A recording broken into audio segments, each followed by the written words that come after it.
Assalamualaikum warahmatullahi wabarakatuh. Alhamdulillah, kita bisa melanjutkan kembali pengajian rutin harian pesantren mahasiswa, yang mana pada kesempatan kali ini kitab yang kita kaji adalah kitab Fathul Qorib. Sudah sampai penghujung halaman pertama, ya, silakan Anda bisa menyimak teksnya. Baik, mari kita awali dengan membaca basmalah bersama. Bismillahirrahmanirrahim. Bismillahirrahmanirrahim. Summa dzakara, nuli menuturkan sapa al-musannifu pengarang, maksudnya si Abu Thayyib, menturkan annahu ing temen sune beliau si musannaf iku mas'ulun den minta den suwun fi tasnifi hadzal mukhtasari ing dalam menyusun ikilah kitab ringkasan fi qalihi kelawan dawe musannaf sa'ala meminta ni ingsun. Sapa sing meminta? Ba'dul asdiqai, sebagian pira-pira kanca meminta. Asdiqa, lafaz asdiqa iku jam'u sadiqin, jamaknya lafaz sadiqun. Jadi asdiqa ini jamaknya lafaz sadiqun. Sadiqun asdiqa'u, ya. Wa qawluhu lan utawi dawe musannaf hafidha muga-muga menjaga atau melindungi hum ing asdiqa sapa Allah Ta'ala iku jumlatun du'aiyatun, jumlah doanya. Jadi musannaf setelah menuturkan kalimat asdiqa dilanjutkan dengan doa agar para teman-teman beliau dilindungi, dijaga oleh Allah. Nyuwun sapa ba'dul asdiqa an a'mala ing yen toh gawe atau membuat atau ngarang sapa ingsun atau menulis sapa ingsun mukhtasaran ing suci kitab mukhtasar, kitab ringkasan. Utai kang aran mukhtasar huwa ya mukhtasar iku ma barang qala kang sithik apa lafhu lafatema wa kathuron ake apa maknahu maknane ma. Jadi yang dimaksud dengan mukhtasar, ringkasan, itu ada sesuatu yang sedikit lafadznya tapi banyak maknanya.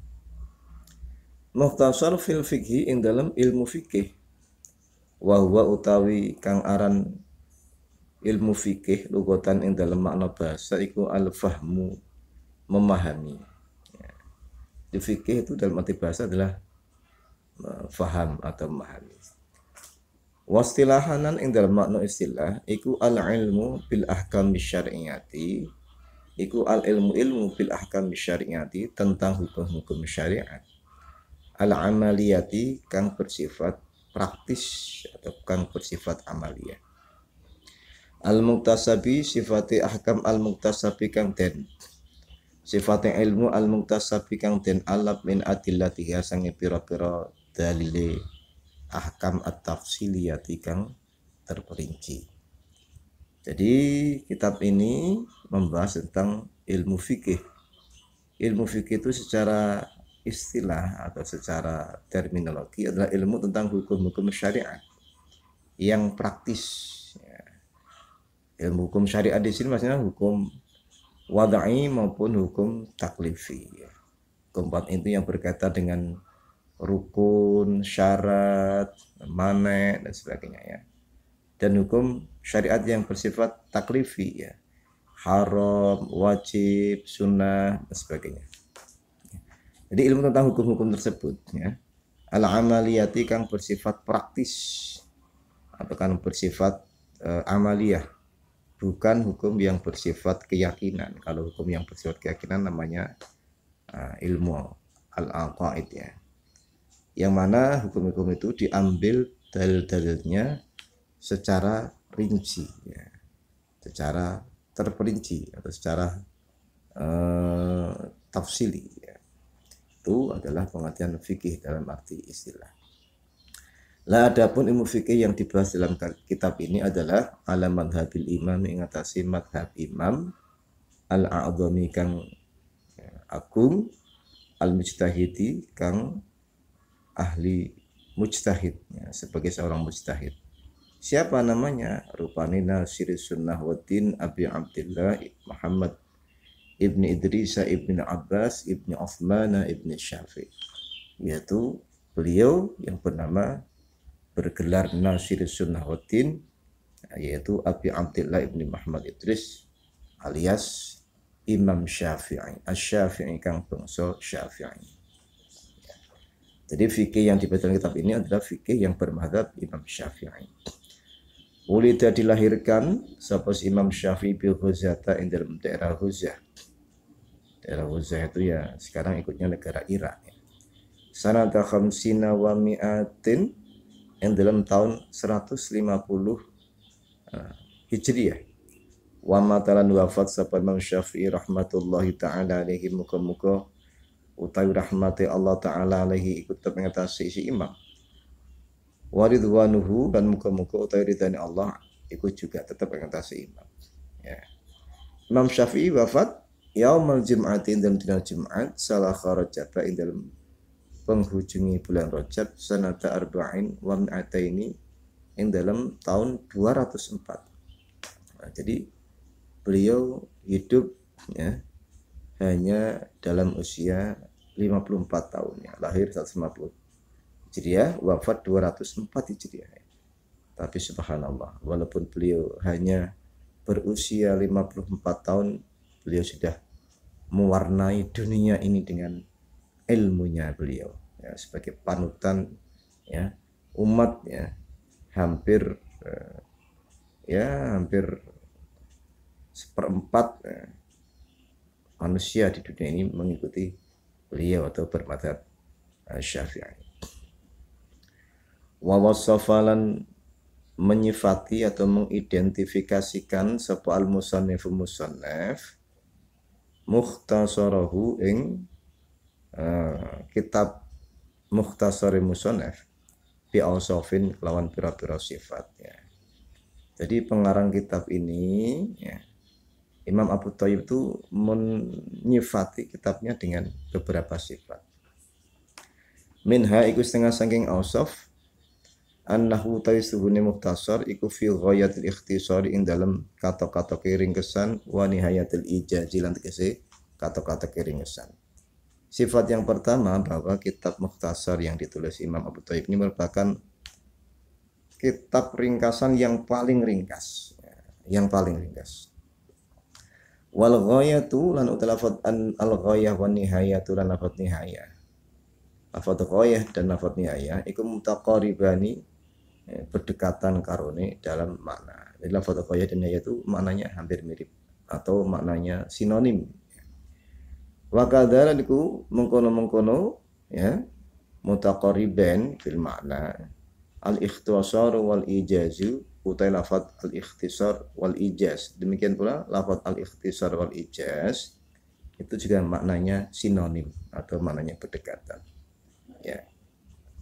Jadi ghayatul ikhtisar sangat ringkas. Nihayatul ijaz yang maknanya ya, paling ringkas, paling simpel. Wa min halan iku setengah saking ausaf annahu utai sebuah si kitab mukhtasar iku yuqaribu markaken alal muta'allimi ing atase wong kang belajar ilmu fikih. Maksudnya li furu'il fikih kang belajar maring pira-pira cabang ilmu fikih. Marakaken apa si kitab ya.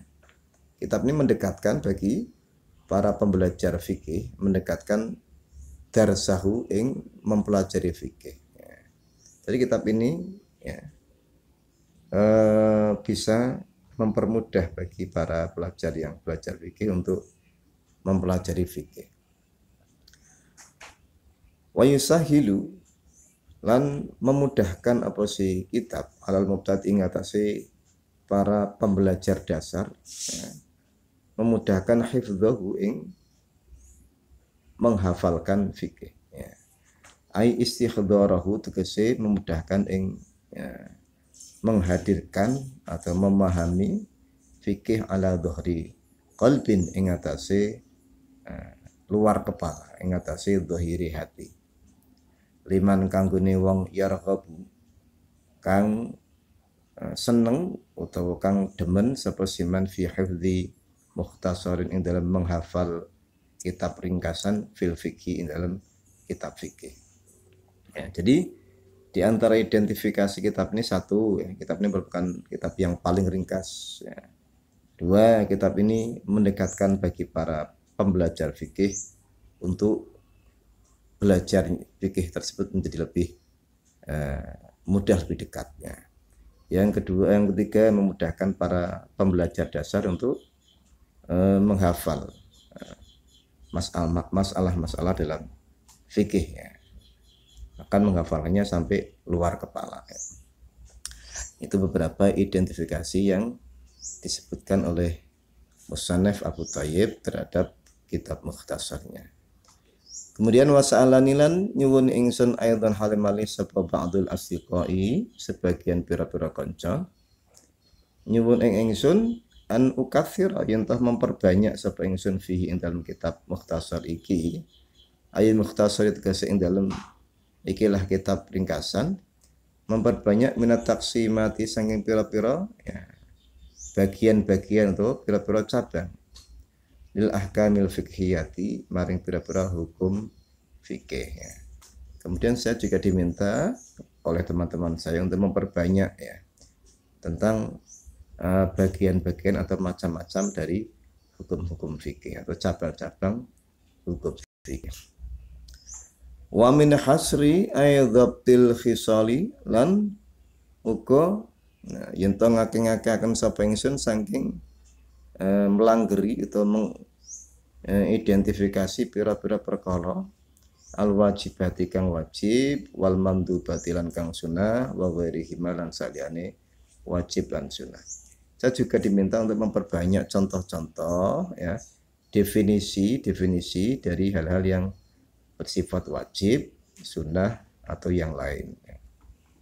Fa ajabtu mongko nyembadani sapa ingsun hu ing ba'dul asdiqa ila su'alihi maring permohonane ba'dul asdiqa fi dzalika andal mengkono memperbanyak masalah-masalah dalam fikih dan lain-lain. Oleh nyembadani taliban hale berharap hale nuprih lisawabi maring ganjaran minallahi sange Allah jazaan karena arai jazaan sebagai atau karena dadi pembalasan atau karena dadi piwales ala tasnifi hadal mukhtasari ing atase menyusunnya atau nyusunnya ikilah kitab mukhtasar. Di apa yang diminta oleh para teman-teman musannaf ya akhirnya beliau sanggupi ya beliau kabulkan ya dengan harapan mencari pahala dari Allah sebagai balasan dari kitab ini. Jadi kita melakukan sesuatu dengan berharap mendapatkan pahala dari Allah itu termasuk ikhlas ya. Dan boleh menjadi niat kita dalam beramal. Raghiban halidaman ilallahi ta'ala ilallahi maring Allah subhanahu mensucikan sapa ingsun subhanahu kelawan maha suci Allah wa ta'ala lan halim makhluur sapa Allah. Niat yang kedua karena niat rasa cinta kepada Allah. Ya. Fil i'anati in dalam pertolongan min fadli saking anugerai Allah. Ala tamami hadzal mukhtasari ing atase ya, kesempurnaan ikilah kitab mukhtasar fit taufiqi in dalam pitutuh risawabi maring jalan kang lurus wahwa utawi sawab maksudnya sawab iku didul khatai lawannya jalan dosa ya. Jadi yang ketiga niatnya adalah cinta kepada Allah ya. Terdorong ya, termotivasi untuk ya, menuju kepada Allah dalam hal mendapatkan pertolongan dari anugerah Allah ya untuk kesempurnaan kitab ini dan dalam mendapatkan petunjuk menuju jalan yang lurus ya. Ini beliau niatkan sebagai motivasi menulis kitab ini ya, sebagai mencari pahala, sebagai mencari keridhaan Allah, cinta kepada Allah dalam hal mendapatkan pertolongan dan mendapatkan petunjuk menuju jalan kebenaran. Innahu ta'ala temen suni Allah ta'ala ala ma ing atase perkara ya sya'u kang ngersakaken sapa Allah ayuridu tegese kang ngarepaken sapa Allah iku qadirun dat kang maha kuasa. Karena Allah adalah zat yang maha kuasa terhadap apa-apa yang Allah kehendaki. Aya qadirun tegese Allah iku qadirun zat kang maha kuasa. Wa bi ibadilan setuhune Allah bi ibadilan pira-pira hambane Allah iku latifun maha mengetahui, khabirun tegese maha mengetahui ya. Karena Allah itu maha tahu ya, dan maha mengetahui bi ahwal yang ibadi kelawan pira-pira kahanane pira-pira hambane Allah ya. Allah itu maha mengetahui secara rinci, secara mendalam tentang apa-apa yang dilakukan oleh hamba-hamba Allah. Wal awwalan utawi lafat kang pertama yaitu lafat latifun iku muktabasun tin alab min qoulihi ta'ala saking dawuh Allah ta'ala Allahu latifun bi ibadi, yaitu lafat Allah latifun bi ibadi. Allahu ta'ala Allah iku latifun zat kang maha mengetahui secara rinci, secara mendalam bi ibadi kelawan pira-pira terhadap pira-pira kaulane Allah. Wasani lan utawi lafat yang kedua yaitu lafat khabir iku min qoulihi ta'ala diambil dari firman Allah ta'ala wa huwa al-hakimul khabir wa huwa Allah iku al-hakimu dat kang maha bijaksana al-khabiru turut dat kang maha mengetahui ya. Wal latifu ada lafat al-latif wal khabir dan lafat al-khabir. Al-latifu al-khabiru dua lafat ini iku ismani nama karone min asma'ihi sangi pira-pira namane Allah Ta'ala. Wa ma'nal awwalilan utai makna sifat yang pertama alias maknanya lafat latif iku al-alimu zat yang maha mengetahui bitaqa'iqil umuri kelawan pira-pira lembutnya atau pira-pira mendalamnya pira-pira perkara. Wa muskilatilan pira-pira muskile ya, umur atau perkara. Jadi lafaz latif artinya adalah Allah zat yang maha mengetahui atas segala ya, urusan-urusan yang lembut ya, yang kecil ya, yang rinci dan hal-hal yang muskilat, yang aneh, yang sulit ya. Allah maha mengetahui. Wa yutlaqu lanten ucapakan aidan halim alaih ya. Lafaz latif ya dimaknai juga bimakna rafiqi bihim kelawan makna ya, mengetahui secara dekat ya. Bimakna rafiqi kelawan makna mengakrabi, zat kang akrab, zat kang dekat bihim kelawan ibad ya. Kenapa? Karena fallahu mengetahui Allah Ta'ala iku alimun zat kang mengetahui bi ibadi kelawan pira-pira hambane Allah. Wa bima wadi'i hawaiji lan mengetahui kelawan pira-pira panggonane hajat-hajati Allah. Ya. Karena Allah itu ya, zat yang maha mengetahui segala tempat-tempat hajatnya ibad ya, hamba-hamba Allah ya. Rafiqun tur Allah iku rafiqun zat kang banget dekate bihim kelawan ibad ya. Karena Allah itu dekat dengan hamba-hambanya ya, maka Allah itu ya mengetahui secara rinci ya apa-apa yang terjadi pada hamba-hamba Allah. Wa ma'na sanilan makna yang kedua alias makna khabir iku qaribun dekat min makna awali sangke makna sifat yang pertama ya. Jadi khabir itu maknanya ya hampir sinonim, hampir sama dengan makna latif ya. Mengetahui hal-hal yang sifatnya daqaiq, muskilat ya. Juga mengetahui dengan keadaan yang dekat ya. Ya. Wa yuqalu lan den ucapaken apa khabartu syai'a. Khabartu mengabarkan sapa ingsun asyai'a ing suwi-wiji ai akhbaruhu tegese ai ukhbiruhu tegese menghabarkan sapa ingsun hu ing syai fa ana mongko utawi ingsun bikawan syai iku khabirun wong kang sangat mengetahui, alimun turun kang banget mengetahui. Jadi lafat khabir itu artinya mengetahui dengan mendalam. Sebagaimana diucapkan dalam bahasa Arab, ya, akhbartu syai' ay ukhbirhu. Saya mengabarkan sesuatu, ya. Orang yang mengabarkan sesuatu itu tentunya dia tahu, ya, tentang sesuatu yang ia kabarkan itu. Dia, ya, mengetahui, ya, secara pasti apa yang ia kabarkan. Maka lafaz khabir dimaknai dengan maha mengetahui, ya, bermakna sinonim atau mirip dengan makna latif, ya. Latifun khabir, dua nama Allah ini, dua asma Allah ini mempunyai makna yang sinonim atau berdekatan. Baik, kita sudah sampai pada halaman 2, pertengahan halaman 2. Insya Allah kita lanjutkan pada pertemuan berikutnya pada lafaz qalal musannifu ila akhirih. Wallahu a'lam bishawab. Wassalamualaikum warahmatullahi wabarakatuh.